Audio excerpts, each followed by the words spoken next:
Hello and welcome to our latest episode of #Thinking Together. Are you single? Do you ever find yourself saying, I wish I had a girlfriend or I wish I had a boyfriend? Well, this episode is just for you. In our culture and also in our faith, we are discouraged from having girlfriends and boyfriends. But you may ask why. First of all, let's think of the church's view and God's view of love. God can't be against love. Why? Because in 1 John 4:8 he said, God is love. And the church highly respects love. Let's think about it together. Marriage is one of the sacraments of the church. Christ's first miracle was in a wedding, and also that miracle, the wedding in Cana of Galilee, is one of the 7 minor feasts of the Lord. So, if the church and God highly respect marriage, why can't we fall in love? Well, there's a very important thing that we have to differentiate between, and that's love versus lust. As teenagers, it's not the time for love, it's the time for lust. What's the difference? Lust falls in love with the physical appearance. As teenagers, we're only attracted to someone who's physically beautiful. But this is very dangerous because physical beauty doesn't last forever. Do you know what real love admires? Real love admires the inner person. And what's the proof of this? The proof is elderly couples who have lost their physical beauty and their physical health still love each other deeply. This is true love, and as teenagers, we don't experience that. Secondly, at a young age, it's not the time to choose.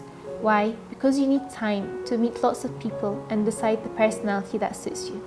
Say for example, you're going to a restaurant and you've got the menu in front of you. You don't just read and choose the first thing on the menu. You read the whole menu, and then when you've read everything, you decide. The same has to be done when we come to choose our life partner. We have to meet lots of people and come across different personalities so that when we choose, we know we've picked the best one.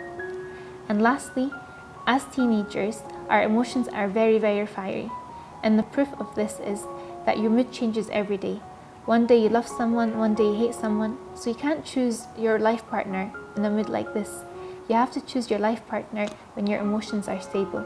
Say for example, when we come to cook something, we don't cook it on the highest heat, it's just going to burn. We cook it on a slow, steady heat. So when you come to choose your life partner, you have to wait until your emotions are slow and mature. Okay, so it might seem unfair that God has put all these emotions in us and then we can't use them right now. So how can we control the emotions of love until it's the right time? God has given us lots of tools. Firstly, He's given us the Holy Spirit. Everyone around us in society is living in sinful relationships, but there's something inside of you that's telling you this is wrong. And who's this person? This is the Holy Spirit, telling you that as God's son and as God's daughter, you can't do this. The Bible tells you that the person who even looks at a woman in an impure way has committed adultery with her. So the Bible's commandments stop us from committing sin.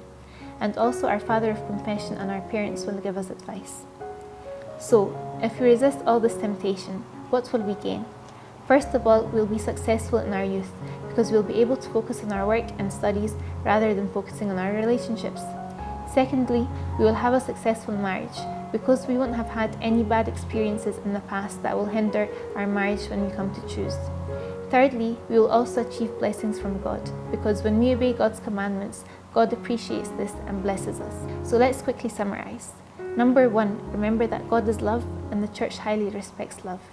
Number 2, remember there's a big difference between lust and love. And number 3, remember that God has given us a lot of tools to help us control our emotions. So remember that being single as a teenager isn't a bad thing. You are very lucky.